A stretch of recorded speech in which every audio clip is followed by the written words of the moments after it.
तो भगवान शंकर को श्रावण प्रिय है। एक कारण कहा कि मंथन में जो विष निकला उस विष का पान किया और भगवान देवताओं ने मिलकर भगवान शंकर का जलाभिषेक किया। दूसरा कारण कहा, माता सती ने शंकर को पाने के लिए श्रावण के महीने में ही सबसे ज्यादा साधना करी है। और क्या करा था माता सती ने? एक बालू का मिट्टी का शिवलिंग बनाती थी, प्रतिदिन शिवलिंग का निर्माण करती थी और शिवलिंग का निर्माण कर कर उसकी पूजन कर कर अर्चना कर कर उसका विसर्जन करती थी। सती माता और माता सती का नियम था भगवान शंकर को पाने के लिए शिवलिंग का तो हमारे यहाँ शिव महापुराण में लिखा है कि पार्थिव शिवलिंग का निर्माण होना चाहिए और पार्थिव शिवलिंग का निर्माण करना है तो उसके लिए भी वर्णन करा गया। ब्राह्मण श्वेत मिट्टी के शिवलिंग का निर्माण करे, वैश्य पीली मिट्टी के शिवलिंग का निर्माण करे, क्षत्रिय लाल मिट्टी के शिवलिंग का निर्माण करे और शूद्र काली मिट्टी के शिवलिंग का निर्माण करे। कितना बड़ा शिवलिंग बनाना चाहिए?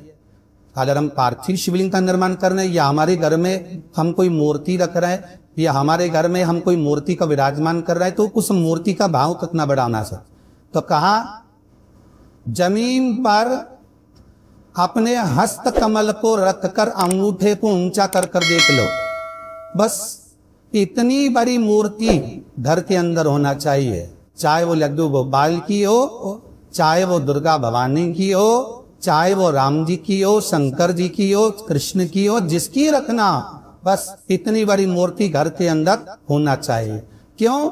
इससे बड़ी अगर मूर्ति होती है तो जैसे मंदिर में सेवा होती है उतनी सेवा की उसको जरूरत पड़ती है। और अगर इससे छोटी मूर्ति होती है, जितनी छोटी होगी उतनी सेवा कम करना पड़ती।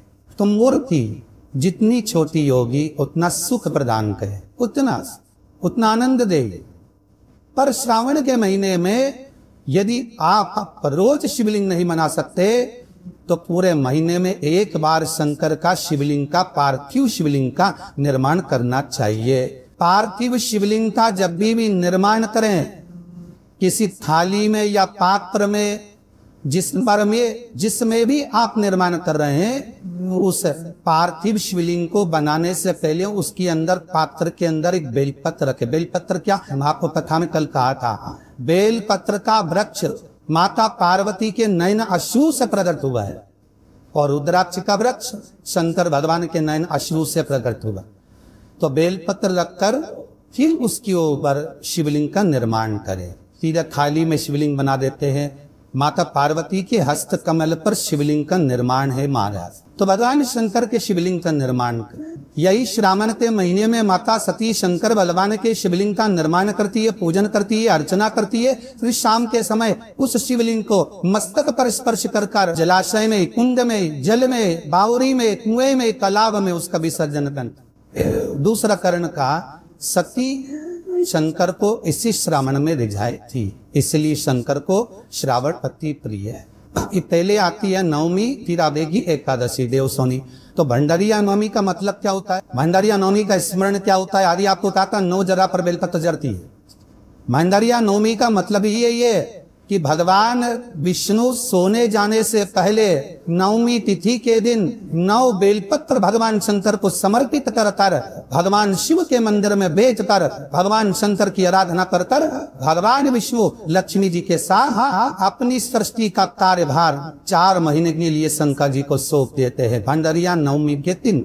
और एकादशी के दिन से देव सोनी एकादशी के दिन जब भगवान सोते हैं उस दिन से भगवान शंकर पूरे कार्यभार को देख रहे हैं। पूरे कार्यभार जब कार्यभार सौंपा गया, भगवान शंकर सृष्टि का संचालन करने लगे, तब ब्रह्मा और विष्णु ने आकर शंकर जी की आराधना यही श्रावण के महीने में करी थी कि आपने पूरा कार्य अच्छे से संभाला, इसलिए शंकर को श्रावण अति प्रिय है। ये तीसरा कारण है शंकर को श्रावण प्रियता का। शंकर को श्रावण प्रिय चौथा कारण वर्णन करा कि ये कारण भगवान शंकर की आराधना माता पार्वती ने बाल्यपन से करी, खूब करी।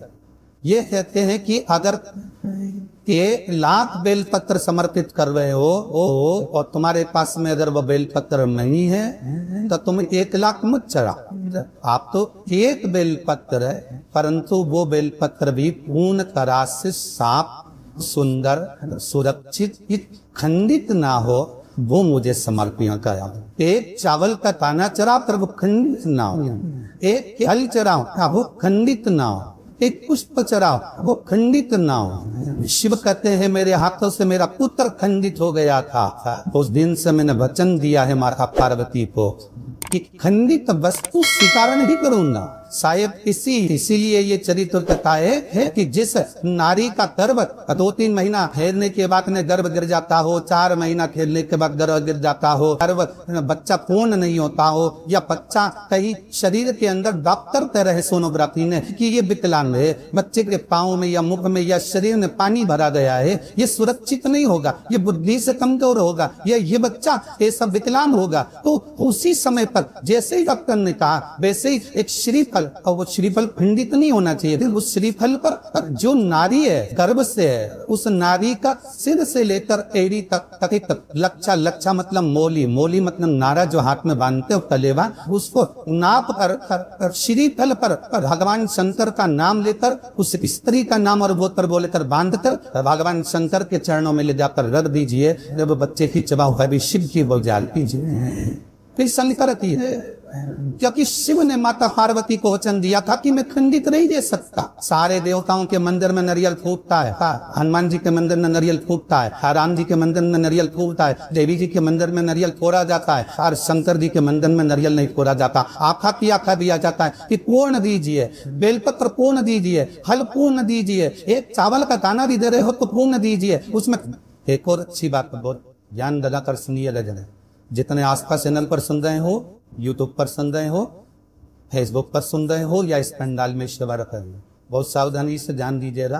तभी श्रावण महीने में अगर आप शंकर जी के मंदिर में जाएं और शिव मंदिर किसी वृक्ष के नीचे हो, बट वृक्ष के नीचे हो, चाहे पीपल के वृक्ष के नीचे हो, चाहे वो हाउले के वृक्ष के नीचे हो, चाहे वो बेलपत्री के वृक्ष के नीचे हो, चाहे वो शमी के वृक्ष के नीचे हो, चाहे जिस वृक्ष कोई भी वृक्ष के नीचे अगर कोई शिवालय है, शंकर जी का कोई मंदिर या शंकर जी का कोई शिवलिंग रखा हो, तो एक दुर्वा किसी भी श्रावण महीने में तुम जब भी किसी शिवालय में जाए, जिस वृक्ष के नीचे शिवलिंग हो, उस शिवलिंग पर ये शिवलिंग रखा हुआ है, ये जलाधार है, जलाधारी पर जहां शिवलिंग रखा हुआ है वहां कति भाग माता पार्वती जी का हस्तकमल, उसके ऊपर रखा हुआ है शिवलिंग, सामने अशोक सुंदरी और भगवान शंकर के दोनों पुत्र गणेश काशी के ऊपर से जल गिरता है, जया विषहाजा सामदीवारी दौतली देव,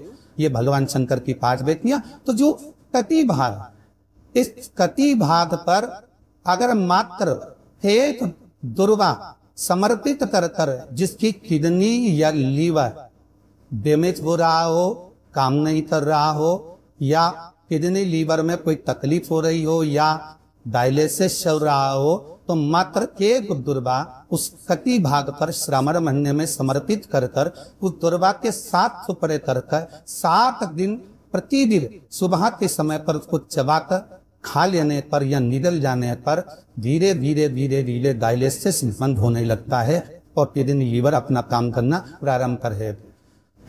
एक दुर्वा, कितने दुर्वा?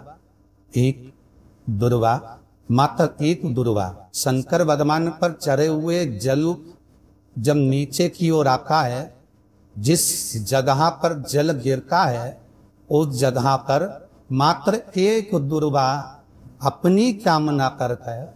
इसे शरीर के सुख के लिए शंकर भगवान के जल गिरने वाले स्थान के पास में अवधूतेश्वर महादेव के नाम से लग दी जाती है, तो जिंदगी में कभी बड़ी बीमारी नहीं आती। उसी तरह इससे रोग को समाप्त करने के लिए दुर्वा का प्रयोग किया जाए। आप लोगों ने पूर्व में जिस महापुराण की कथा कुबरेश गवावती धारा से करी थी, वो आप लोगों को ध्यान में होगा। दुर्वा कैसे उत्पन्न हुई थी, दुर्वा का महत्व क्या है, कितनी दुर्वा चढ़ाना चाहिए, कैसी दुर्वा चढ़ाना चाहिए, दुर्वा की उत्पत्ति कहाँ से हुई है?